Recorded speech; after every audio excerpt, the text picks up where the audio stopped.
మీ business ఏదైనా మీ ఊర్లో promotion చేయాలంటే అది సుమన్ టీవీతోనే సాధ్యం. ఇప్పుడే సంప్రదించండి. దుబ్బాక మండలంలోని ఓ గ్రామానికి చెందిన 9వ తరగతి చదివే బాలికపై ముగ్గురు యువకులు మాయమాటలు చెప్పి వేరువేరు సమయాల్లో పలుమార్లు అత్యాచారానికి పాల్పడగా బాలిక గర్భవతి అయిన సంఘటన స్థానికంగా కలకలం రేపింది.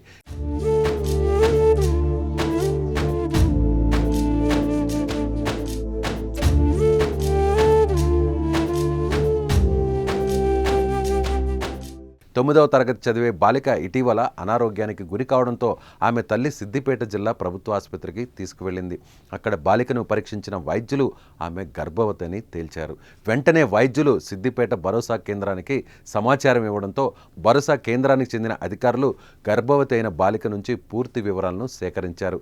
దుబ్బాక మండలానికి చెందిన ఒక యువకుడు, అక్బర్పేట భూంపల్లి మండలానికి చెందిన ఇద్దరు యువకులు గత మార్చి ఏప్రిల్ నెలలో బాలిక తల్లి ఇంట్లో లేని సమయంలో వివిధ సమయాల్లో ఇంటికి వచ్చి బాలికకు మాయమాటలు చెప్పి లోబరుచుకొని పలుమార్లు అత్యాచారం చేసినట్లుగా స్పష్టమవుతోంది.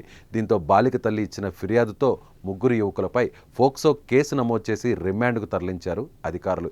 ఎవరైనా బాలికలపై, మహిళలపై అఘాయిత్యాలకు, ఆకృత్యాలకు, వేధింపులకు పాల్పడితే కఠిన చర్యలు తప్పవని ఏసీపీ హెచ్చరించారు.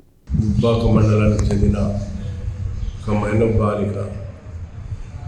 బాలిక తన ఆరోగ్యం బాగాలేకపోవడం వల్ల తన తల్లి సిద్దిపేట గవర్నమెంట్ హాస్పిటల్కి తీసుకుని రాగా హాస్పిటల్లో డాక్టర్లు ఆమెను పరీక్షించి 5 నెలల గర్భవతిగా చెప్పడమైనది. దానితో సమాచారం అందుకున్న ఎస్ఐ దుబ్బాక గారు గవర్నమెంట్ హాస్పిటల్కి వెళ్ళి సిద్దిపేటకు వెళ్ళి ఆమె స్టేట్మెంట్ రికార్డ్ చేసి తీసుకువచ్చి ఒక కేసు చేయడం అనేది.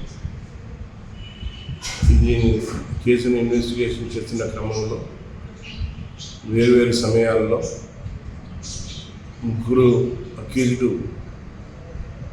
ఒకతను దుబ్బాక మండలానికి చెందిన అతను, ఇంక ఇద్దరు అక్బర్పేట భూంపల్లి మండలానికి చెందిన వారు వేరువేరు సమయాలలో ఆమెపై అత్యాచారానికి పాల్పడినట్లు నిరూపితమైనది.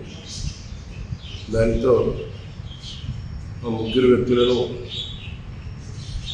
తీసుకొచ్చి పోలీస్ స్టేషన్లో వాళ్ళ కన్ఫెషన్ అండ్ సీజర్ పంచనామా ఏర్పాటు చేసి పంచలో ఉందట.